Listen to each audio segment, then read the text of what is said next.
ಕುರಿ ಮೇಯಿಸುವುದನ್ನು ತಡೆಯಲು ಯತ್ನಿಸಿದ ಚೀನಾ ಯೋಧರ ಜೊತೆ ಕುರಿಗಾಹಿಗಳ ಗುಂಪು ಎದೆಗಾರಿಕೆ ಪ್ರದರ್ಶಿಸಿದ ಘಟನೆ ಲಡಾಖ್ನ ಭಾರತ ಮತ್ತು ಚೀನಾ ಗಡಿ ಸಮೀಪ ನಡೆದಿದೆ. 2020ರಲ್ಲಿ ನಡೆದ ಗಲ್ವಾನ್ ಘರ್ಷಣೆಯ ನಂತರ ಈ ಪ್ರದೇಶದಲ್ಲಿ ಪ್ರಾಣಿಗಳನ್ನು ಮೇಯಿಸುವುದನ್ನು ಕುರಿಗಾಹಿಗಳು ನಿಲ್ಲಿಸಿದ್ರು.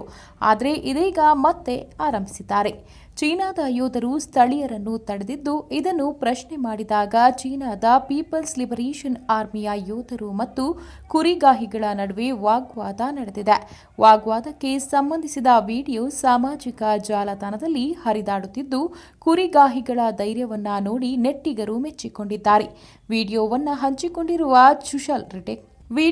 ಹಂಚಿಕೊಂಡಿರುವ ಸುಶುಲ್ ಕೌನ್ಸಿಲರ್ ಕಾಂಚೋಕ್ ಸ್ಟಾಂಜಿನ್ ತಮ್ಮ ಭೂಮಿಯನ್ನು ಯಾವಾಗಲೂ ರಕ್ಷಿಸಲು ಮತ್ತು ರಾಷ್ಟ್ರದ ಎರಡನೇ ರಕ್ಷಕ ಶಕ್ತಿಯಾಗಿ ನಿಲ್ಲುವ ಅಲೆಮಾರಿಗಳಿಗೆ ನಾನು ನಮಸ್ಕರಿಸುತ್ತೇನೆ ಎಂದಿದ್ದಾರೆ.